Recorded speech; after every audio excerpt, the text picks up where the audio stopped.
Because we lead such sedentary lives these days, most of us need a regular exercise program as a supplement to our inactive lifestyles.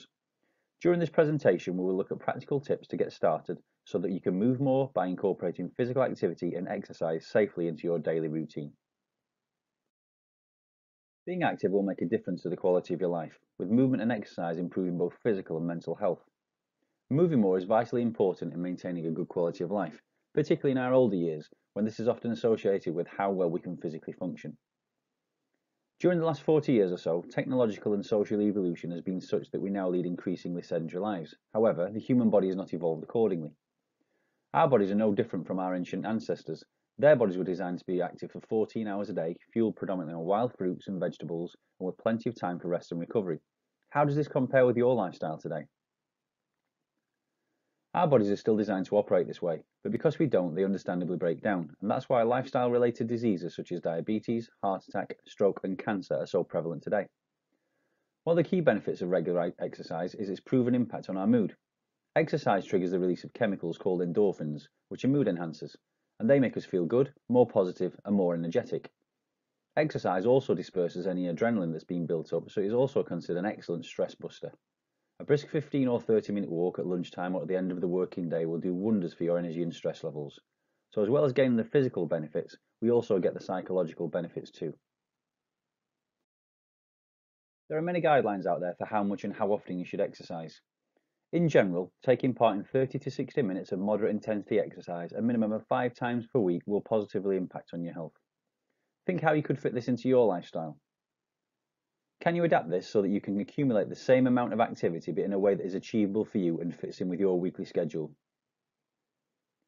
However you apply this to your own personal situation, ensure you gradually progress your exercise levels by increasing the time of your activity, the frequency of the sessions and also the level of intensity.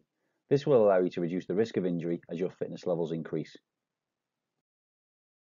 Getting started can feel quite daunting, especially if you haven't been particularly active recently or you can't remember the last time you exercised.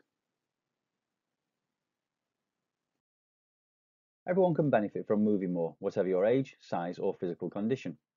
And also remember that you're never too old or too unfit to start doing something. In fact, the greatest increase in health benefit comes to inactive people who start to take regular moderate physical activity. Remember, moving more also includes daily activity that you're already doing.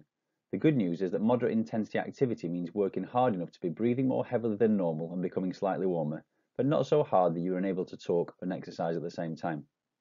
Which of these activities do you do already? Could you start by moving more at home or at work? Small changes to your daily routine can make big differences. So think about a typical day for you. What can you change now that will get you moving more? A great place for you to start if you're trying to move more and be more active is to increase the amount of walking that you do. Look at the benefits of introducing walking into your daily routine. There's more than you think. Walking is a great way to increase the number of calories that you're burning and is an activity that most people can do safely and comfortably.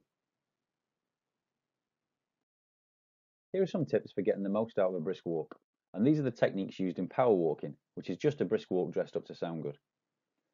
Feet first means walking through your whole foot, so each time the foot hits the ground, be aware of walking through the heel, arch of the foot and pushing off the toes so to create an open ankle and stride rather than a step. Don't swing your hips, keep them stabilised. Imagine you've got a glass of wine on each hip and you have to keep them full as you walk.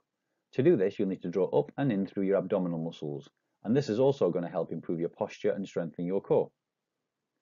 Walk tall and not with rounded shoulders. The best way to do this is to make as much distance as possible between your shoulders and your earlobes. This helps you look leaner and taller and also helps to align your spine correctly, reducing stiffness and soreness. This is great for people who spend all day hunched over a computer. Your speed when walking actually comes from your arms. So to speed up, try swinging your arms faster and your legs will automatically move faster. Walking at the right pace to get firmer, fitter and leaner doesn't mean walking at a breakneck speed. Find your own optimum pace that you're comfortable with and which gets you breathing a little bit harder and feeling a little bit warmer. As you progress and get used to the time you spend walking, then increase your pace. Always keep it feeling comfortable, but don't be afraid to stretch yourself where you can. There's no denying in this day and age that for many of us, life can be busy and throws different challenges, whether it's in our family, work or social life. I'd encourage you not to use these busy times as excuses not to be active. It's better for you to do something than to put off your intentions waiting for the perfect time to start. In my experience, the perfect time to start rarely comes. This is why it's important to be honest about your starting point for exercising and moving more. Where are you now? When you know this, it's easy to set realistic and achievable goals for you to gradually increase the level of activity that you're doing. If you've ever joined a gym or used a personal trainer, you may already be familiar with a PAR-Q, a Physical Activity Readiness Questionnaire. Although taking up exercise is safe for the vast majority of people, it's important to identify if this is the case for you. It's recommended that when starting any new exercise or physical activity program, a PAR-Q should be completed. And this simple questionnaire is a great pre-exercise health check for anyone looking to change their physical activity and exercise habits and to make sure that it's safe to do so. It's quick and simple to complete. If you have a yes answer for any of the questions, book an appointment with your GP and seek advice about how you should start an exercise program.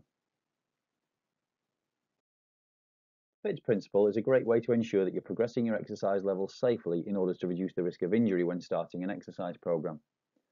By applying these steps gradually over time, you'll start to see progression in the level of work that your body can perform, and this in turn will see your fitness levels and general health improving safely. This can be very rewarding and acts as a great motivator to keep going and stick to your more active lifestyle. Make sure that you consider each of these 4 factors that will help you to keep safe and healthy when undertaking a new, more active life. Build a warm-up and cool-down into each of your bouts of exercise and always ensure that you hydrate before, during and after a workout to prevent dehydration. More importantly of all, listen to your body. It will tell you if you've done too much or not enough and if you're not well enough to exercise. Although when embarking on a new exercise program and doing something your body's not used to, it is normal to feel tiredness in your muscles and some aches and pains afterwards. But do consider that you know your own comfort zone and what is normal for you. If something doesn't feel right, always stay safe and stop. Hopefully by now you'll have an understanding of what you could do and why you should begin to move and exercise more. So it's over to you. Work through each of the steps to start putting together your own personalised program. But remember, take into account your own starting point and look for a gradual increase in what you're doing, making each step realistic, achievable, and wherever you can, fun. This will give you a great foundation to plan out a schedule that you are more likely to stick to improve your health and well-being. So now you're ready to get started and get moving more. And the first step, as always, is recognising this is something that's going to enhance your health and well-being, and that's never a bad thing. Moving more and building exercise into your life, whatever your level, will bring many physical and mental benefits. But first of all, you need to make your own personal commitment for doing this for yourself. Make moving more a part of your daily and weekly routine. But as mentioned, be realistic about your starting point and think about how you will gradually increase the amount of movement and exercise that you build into your life to reach those goals and targets that you've set for yourself.